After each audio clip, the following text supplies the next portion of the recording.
Hello, everyone. Welcome to the final Arkansas Democrat-Gazette high school football podcast of the 2019 season. I can't believe I'm saying that, but it's absolutely true. I'm Jeremy Muck. I'm the high school football reporter here at the Arkansas Democrat-Gazette, joined by Rex Nelson, the senior editor here at the Arkansas Democrat-Gazette. Rex, we capped off a fun and exciting 2019 season over the weekend with the 4A, 3A, 2A state championship games. Yeah, it was a fun season, and it was a fun 2 weekends at War Memorial Stadium. Jeremy, we didn't have any of those games that went down to the last minute this year, but we saw a lot of good football. And as I've told you, 2 of my favorite weekends of the year, because I can go to War Memorial Stadium and watch 6 games over 2 weekends, and I was at all 6 of them. And now we can put that wrap on the 2019 season. We have all of our champions crowned. Yes, and how about the weather? I mean, the weather held up for the most part. Absolutely. In fact, I was talking to some of the officials, Steve Roberts, Lance Taylor from the AAA, and said, when's the last time you've had 2 really good weekends back-to-back, which is hard to do in December, and it's been a while. So great weather, great crowds, up around 50,000 folks total showed up for those 6 games over 2 nice weekends in December. Yes, great crowds throughout the 2 weekends. Just shy of 50,000. You know, the record was 52,000, like 52,000 something back in 2014. But, you know, we're kind of looking at that going in that final game. But just, great showing by all the fans here in Arkansas and throughout the country who came in and maybe saw their family members and whatnot. And obviously got to see the best of the best here in the state of Arkansas. But Rex, let's get right to it. Just Class 4A, Joe T. Robinson, Shiloh Christian. Joe T. Robinson, the Robinson Senators, first state championship since 1980. Yeah, and we had a feeling, because we talked all year, that our champion might again come from that 7-4A. Think about it. 4 of the last 5 have come from that same conference in 4A. Nashville winning back in 2015, Arkadelphia winning the last 2 years, and now Robinson. And the interesting thing, we talked about it all season, but those 3 teams kind of went in a round robin and traded losses. They all 3 finished 9-1 on the regular season. You had a feeling that one of them, if not both up, 2 of them would get to the state championship game and one of them would win. And sure enough, it was Robinson this year, 56-28. And they really, against an undefeated Shiloh team, a team that came in undefeated, controlled that football game certainly throughout the second half of play. Yes, and Robinson's defense forced 5 turnovers. Buddy Gaston, Robinson's quarterback, threw 6 touchdown passes, 3 of them to P.J. Hall. P.J. Hall was named the game's MVP with the 3 touchdown passes. Also an interception on defense. KJ Merriweather also had an interception return for a touchdown. Just, a lot of great things happened for the Robinson Senators on Friday night against a really good Shiloh Christian team that came into the game undefeated at 14-0. First state championship appearance for Shiloh Christian since 2010. But the Senators back on top in the 7-4A, the 3rd 7-4A team to win a state championship since 2015. Nashville won in 15, Arkadelphia won in 17-18, now Robinson in 19. That's 7-4A. We've talked about it all year, Rex. We call it the SEC West of Arkansas high school football. Absolutely, yes. Yeah. And it really is. I like I said, I almost feel sorry for like a Bauxite, who has a very good program and then started the year really on a roll, but has to finish against those teams. It's so tough. They are battle ready, the teams that come out of there for the playoffs. Robinson certainly proved it, and they felt they had something to prove. They had beaten Arkadelphia handily a year ago during the regular season, and then they get beat handily in the state championship, and I know you can't take making it back for granted, but Coach Escola and his staff certainly had their eyes set on getting back and having a much better performance this time than they did in the championship a year ago, and I thought they played almost perfectly. Yes, I thought the experience factor for Robinson was big. They've been deep in the playoffs. Todd Escola mentioned it before, even before these seasons started. He mentioned to me that we go one step further every year. You get to the second round. You've been to the quarterfinals. You've been to the semifinals. Then you went to the state championship game. And now this year you get back to the state championship game, but you win the state championship game. And hats off to the Senators. I mean, that's a program. It's been coming for them the last couple of years. They've had a lot of great talent out there, but they finally get it done. And Rex, not to look too forward the next year, but we might as well. That's what we do as sports writers. 2 things about Robinson for next season. Robinson, their season opener, Rex, get this, Robinson at Pulaski Academy. Oh, wow. What a game that'll be. Yes, home and home series between Yeah. the Senators and the Bruins. And also, 7-4A is one of the few conferences in the state of Arkansas that has an actual media day. So that media day next year, which will be a Robinson once again, more likely in July, that ought to be an interesting media day. Should With be Robinson being a state champion, you know? Should be interesting. I expect Robinson to be back strong. I expect Nashville to be back strong. I expect Arkadelphia to be back strong. But hats off to Robinson. This was their year. They were dominating. They only had one slip up during the entire year, and they deserve to be the state champions. 1 point, blocked extra point. Yeah, exactly. Blocked extra Against point. the two-time defending state champion. Incredible. Yeah. I mean, just that's 7-4A this year. You mentioned that, like, you know, the 9-1 teams, but just the way they all lost. I mean, you know, Nashville beats Arkadelphia by a point, and then On a last-minute field goal. on a Yeah. field goal in the last 20 seconds in that game, and then Arkadelphia beats Robinson by 1, and then the next week Robinson beats Nashville 34-7, I Yeah. believe. And it was just a crazy year in the 7-4A. Just it was really top heavy, you know, with really good teams, but just, you know, it was Robinson's year. Yeah, I think that win over Nashville was key because most people, including us, expected that to be a close game. It was not. And I think that's when Robinson said, we're not going to let that heartbreaking loss to Arkadelphia affect us anymore. And they were dominant if you look at their scores from the Nashville game through the state championship game. Yes, absolutely. You know, that game was a big game for them, and they rolled into the playoffs. They went up to Jonesboro West Side, a pretty good West Side team with Logan McPherson.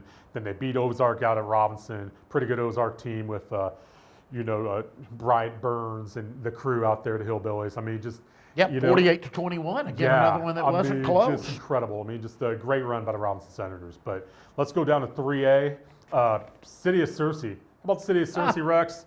Not just one state champion with Searcy High in 6A. How about the Harding Academy Wildcats in 3A? Yeah, you had two state champions, Harding Academy and Searcy. I've got to throw in the fact that Riverview had a good season in football, and I've got to throw in the fact that their college team, Harding, went 10-1 in the regular season and made the Division II playoffs. I mean, if you're going to crown a football capital of Arkansas, I think it's going to have to be Searcy this year. Yeah, I mean, Searcy, I mean, you know, in Riverview, they got the #1 seed out of that 2-4A. Yeah. So, I mean, you know, City of Searcy this year, a lot of great football. But I'll tell you what, Harding Academy, that second half, that third quarter especially for me was really impressive for the Wildcats. I mean, they were down 20-19 at halftime, and then Neil Evans, you know, head coach of Harding Academy, decided we need to run the ball more. Oh, yeah. Stone Sheffield had 2 carries. 2 carries in the first half. 2 carries in the And first half. dominated the Bam. second half, yeah. Third quarter, I mean, you know, I think he had like 9 or 10 carries in the third quarter. You know, Harding Academy scores 24 points to take a big lead, and they roll from there. Just, you know, Caden Sipe throws a couple touchdown passes. Ty Duggar named the game's MVP. A couple touchdown receptions, and also the big 63-yard interception return for a touchdown. Harding Academy, first time state champion since 2015, 7th overall. 7, yeah, they've got The tradition Wildcats. now. Yeah, they know what it's like to be in that state championship game. I mean, that is a program with tradition. That is a program that expects to win coming into the season. Osceola back for a second straight time. Congratulations to Coach Hooks and his staff. And as he said, one of these days we're going to get over that hump. But they just got beat by a better team. I don't know how else to say it. Harding Academy was the best team. They went undefeated. They're state champions for a reason. They had the best talent and some of the best coaching, certainly in 3A this year. It was their year yet again. Like you said, 7 state championships at that school. Yes, and I want to make a note about Osceola too. I mean, you mentioned Coach Hooks. I mean, Robert Hooks, think about this in his first 3 years at Osceola. I think he's now 36-7. Yeah. 2 state championship game appearances. You know, they haven't been to state championship. Before last year, they hadn't been to state championship game since the late 90s. And Osceola to be back in the state title game 2 years in a row with the resources they have is a pretty incredible job what Robert Hooks has done. Former Buck James assistant, by the way. So. Yeah, absolutely. So he knows good football. He's a good coach. Expect Osceola to be back, have another good season next year. And I always expect Harding Academy to have a good season. They're just one of those type programs. You wanted to talk about a name to look for next year, y'all. You know, Osceola, they lost their quarterback MJ Vance to a head injury during that game. But Don Littleton, the sophomore, came on through. Comes in, throws a touchdown pass on his first play, wasn't it? First play. Yeah. Yes, and he A finished. bomb. He finished with 3 touchdown passes, and I tell you what, if Don Littleton can stay healthy, he's got a chance to be pretty good for the Seminoles these next 2 years. So that's a kid to look out for 2020. Again, never look too far ahead, even though this 2019 is over. We look ahead to 2020 already. Absolutely. But now Class 2A, Fordyce, Junction City, 8-2A conference rematch. Junction City got the first game back in October, 14-12, but it was a different story on Saturday afternoon, Rex. The Fordyce Redbugs, 28-6. They got 5 turnovers. First state championship for the Redbugs since 1991. Yeah, I have to think somewhere up there that old Fordyce High School graduate Paul Bear Bryant is smiling down on a Redbug team winning another state championship. Junction City won the regular season contest 14-12. I thought this one was going to be along that line, 14-12 or so, because it was a defensive game for so long. But Fordyce just kind of asserted control late in the third quarter and throughout the fourth quarter, ends up pulling away to win 28-6. And congratulations to the Redbugs. Like I said, so much tradition there, but no state championships since back in 90 and 91 when they won 2 back-to-back. Yeah, and just a great job by Tim Rogers and the staff down there at Fordyce. You know, you talk about the city of Fordyce. I mean, they were up in Class 3A, and then they moved down to Class 2A these last 2 years. You know, populations declined in Fordyce with the industry down there. You know, the school enrollments declined, and you know, obviously it's just sports, but at the same time, a thing like this, a state championship, can definitely lift up a community, at least for a little bit. And that was one thing I looked at on Saturday. You know, you probably noticed this too, Rex. Just the crowd Fordyce had on Saturday. The entire town. We were talking about that in the press box. We said there can't be anybody left in Fordyce, although I think probably a few other South Arkansas folks from maybe Camden, El Dorado, that whole area may have come up to root for the Redbugs, and it was certainly their day. Again, Junction, one of those programs, they're going to be around year in and year out. They'll be back again, multiple state championships. You know, David Carpenter retired, has the stadium now named after him. They lose a head coach who goes to El Dorado, have a first-year head coach, and they're already in the state championship again. So again, don't cry for Junction. It'll be around year in and year out. It's just one of those type of programs. No one's going to cry for Junction City, believe me. They've been to so many state championship games. They'll be back. You know, Brad Smith, the head coach there, he's been a long time assistant, defensive coordinator there. He's actually been the one Junction City guy that's been on every state championship game staff for the Dragons. Yeah. So he knows what it's like there. You know, they're going to regroup. They're going to get better. And also, too, Junction City, one of the best weightlifting programs in the state of Arkansas. So expect to see Junction City, like come April when the weightlifting championships happen, you expect to see Junction City being one of the state champions in weightlifting, which is going to propel themselves into the off season, into the summer, and be a stronger program and win a few ball games in the fall too. Absolutely, it will. So, absolutely. I'll tell you what, Rex. You know, the 6 state championship game's over with. You know, the 2019 season on the field is over with. But boy, we had a lot of great games, a lot of great teams and moments and players this year. You know, just you know, first of all for me, Rex, just the Bryant Hornets this year, 13-0, wire to wire. It's not often that a Class 7A team goes undefeated, 13-0, and you know goes #1 in the Arkansas Democrat Gazette, so overall top 10, and finishes #1 overall top 10. The Bryant Hornets to me were the standout team in 2019. Yeah, you know, we always start the season with the Salt Bowl out at War Memorial Stadium between Benton and Bryant. That is always our largest crowd of the season that first week. Another huge crowd shows up this year. Bryant is dominant, but you could tell watching that game, these are two good football teams, and obviously Benton doesn't win it, but they make it to a state championship team again. So certainly another good year of football in Saline County. Yes, and you know, Ben overcame an 0-3 start, got back to the state championship game for the second year in a row, had a chance to go ahead late in that game against Searcy last weekend, but just couldn't do it. But you know, hats off to the Benton Panthers. I mean, you know, back in the state championship game. You know, Saline County football has never been better. No, it really hasn't. But again, Benton falls to Searcy in a close one, 28-27. So I'll go back to what I already did, Jeremy. I'm officially proclaiming the town of Searcy for 2019 as the football capital of Arkansas. Yeah, absolutely. And just a couple other things I want to hit on for the 2019 season. Just obviously we had a lot of great players throughout the year. Braden Bratcher, Pulaski Academy. Second-year starting quarterback for the Bruins, wins the state championship. Yep. The state's leading passer, had a great state championship game. And also Jacoby Criswell, just a great dual threat kid. Overcame the injury as a junior, the knee injury as a junior, came back, was healthy for his senior year, led the Devil Dogs to the semifinals. Those are some players that absolutely stood out to me this year. Oh, I agree. We had a lot of good talent in Arkansas this year. Some of it returning. We got to see a lot of good players. You mentioned a couple earlier in the podcast, but I think Arkansas football overall just continues to get better. I mean, just in the last couple of decades, and I've been watching it my entire life, but we see the advent of spring practice. We see the advent of 7-on-7 football. We see more and better off-season. You mentioned the weightlifting contests, programs, and that continues to propel the quality of Arkansas high school football overall. It all comes hand in hand. It's not just about the games on Friday nights in the fall, or even during the Mondays, Tuesdays, Thursdays, sometimes Saturdays now, the way it is nowadays. But yeah, I mean, it just doesn't start in August. It actually starts in January, where off season gets going. I mean, everything. I mean, the programs that you see playing in the middle of December are the ones that start working in January. Exactly. One more story I think we need to keep an eye on when talking about high school football in Arkansas. And I write not a sports column, but a general column, and write about it a lot. And it's the population shifts that we see taking place in our state. When we do the 2020 census, probably close to 50 of the 75 counties will have lost population since 2010. We see areas of the Delta, areas of South Arkansas bleeding population.